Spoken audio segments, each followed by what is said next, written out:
nice and tight.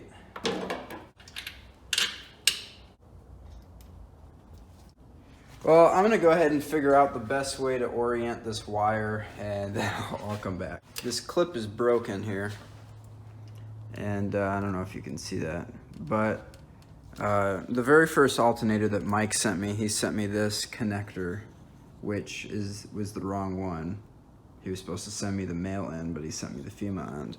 Well, these things they're identical, or at least they should be. So I tested this, plugged it into the clip, it fits. So that means that I can cut this or pull this out and then just solder the new clip on. So if you look at the orientation of it, that means the green goes to white, the yellow goes to black. So green goes to white.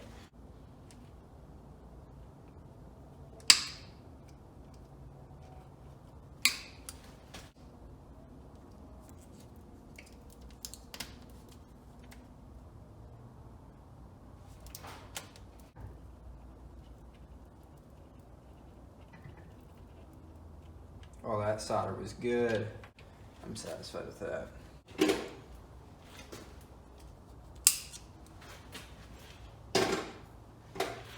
You know it's cold when electrical tape snips like that.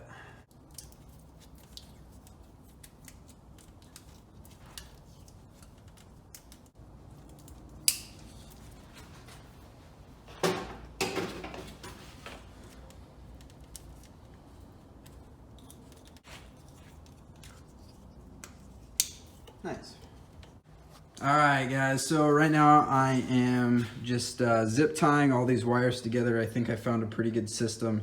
I'm able to check my oil still. I just got to turn that and pull it up. I mean, I'm sure if I do this a lot, there's going to be a lot of wear on the wire itself. So I'll probably protect it there. And I feel like that, I don't know, I just want to protect this wire. So I might put some sort of looming over it. But we got the alternator wire running this way and going to the battery, and then we got the power to the rear battery going this way and going back, and then now we just have to connect the grounds, and everything should be good. Everything's nice and solid. Alrighty, so now all I have to do is just put the ground wire on. I think it's it's gonna probably spark. There's ways to minimize that, but I don't really care, so I'm just gonna go ahead and touch it and hope for the best. Oh, nothing happened. Okay, that was anticlimactic. Anxiety was through the roof.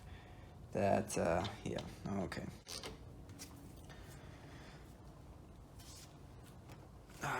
Now I'm gonna go ahead and take off, actually it's loose right now.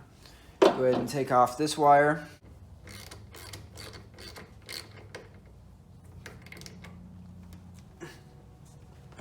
All right, so now the voltmeter is wired up underneath of that ground, and I don't have any issues with that. You can't see it, it's all good.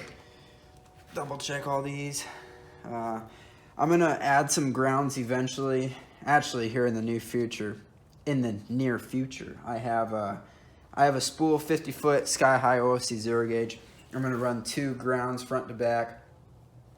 So that's 17 feet grounds. Let's round up, just worst case scenario, 20 feet that way, 20 feet this way. So that's total of 40 feet. That means that we have 10 feet left over to do extra ground. So I'll put a ground probably here, maybe 2 grounds, and attach it to this bolt over here on the alternator, and maybe just 1. I don't know. We'll do something, but do some extra grounds up here. Maybe attach maybe attach some grounds from here to the strut tower over there. I don't know. We'll figure something out. But for right now, we don't want these bolts just going flying everywhere. So I'm going to just tighten up here real quick. Oh, that one's loose. Just wrench tight. Or ratchet tight. And same goes with the positive. And I'll double check all my... So now the next thing I have to do is go into the trunk and attach the rear battery again, and then put the fuses in here. All right, so pretty much now all I have to do to get this thing running is just pop these off and put on the fuses once again, if I can take these off.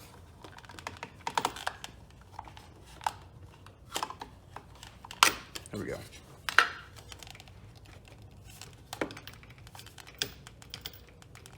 Oh my God.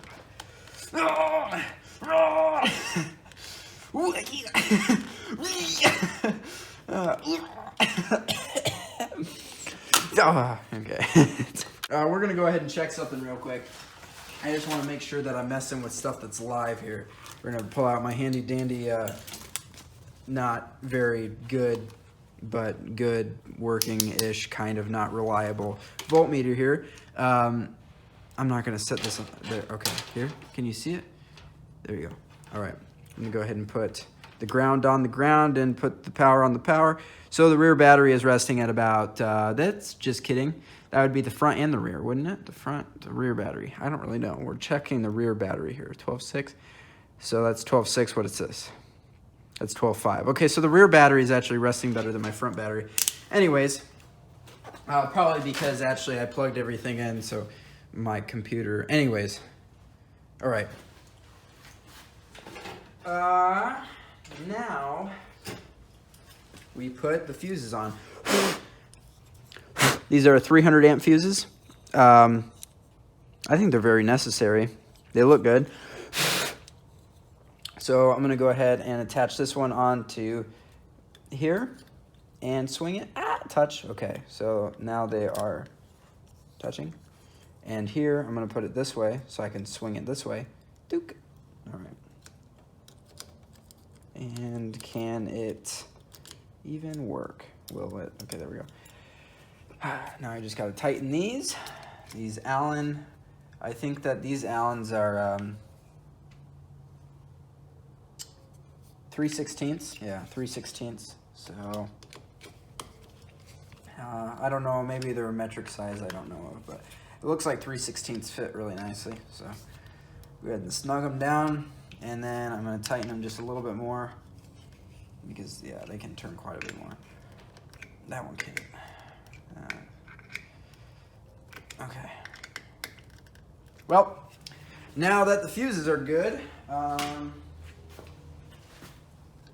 the voltage from the rear battery is going to the front battery. Go ahead and put these covers on.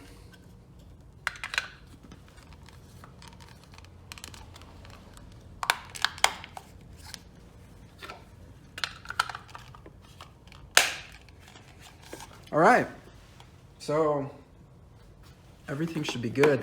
I'm gonna go ahead and take off all my tools, take out all the tools out from underneath my engine bay, and turn it all off my car. I don't wanna just leave tools in here. And then we're gonna go ahead and start it up for the very first time. All right guys, now I'm gonna start it up for the very first time.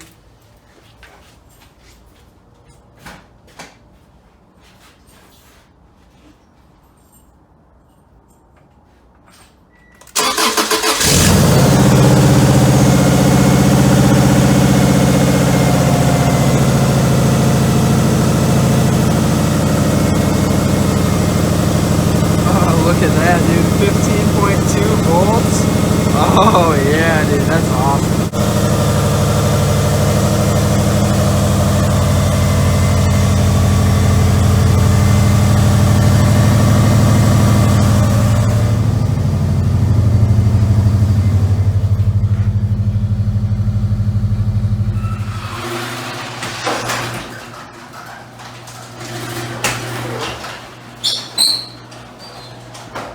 We need a new garage door. But anyway, so that's awesome. It was charging at 15.2. Pretty sure when it's a normal temperature out, it's supposed to be charging at 14.8 is what Singer set it at. So I'm really happy I cleaned that all up. It looks real, well, a lot nicer. The next project for me will be, first off, we need to make this so it doesn't just rest on that. I mean, it's been resting on that for who knows how long, like 2 years, however long I've done this. But we're gonna have to build a fuse holder for the holder, or fuse holder, and then make a ground from here to the alternator, make a ground from here to probably the strut towers. just kind of fill up all these, you know, the unused space. And then in the back, we have to finish the trunk, and also we have to run a voltage meter to the rear battery, just so I know.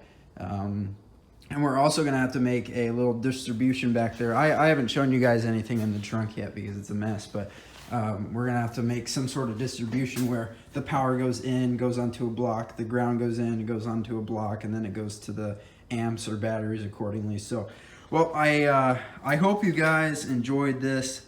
I gotta clean my engine bay though, but I will see you in the next one.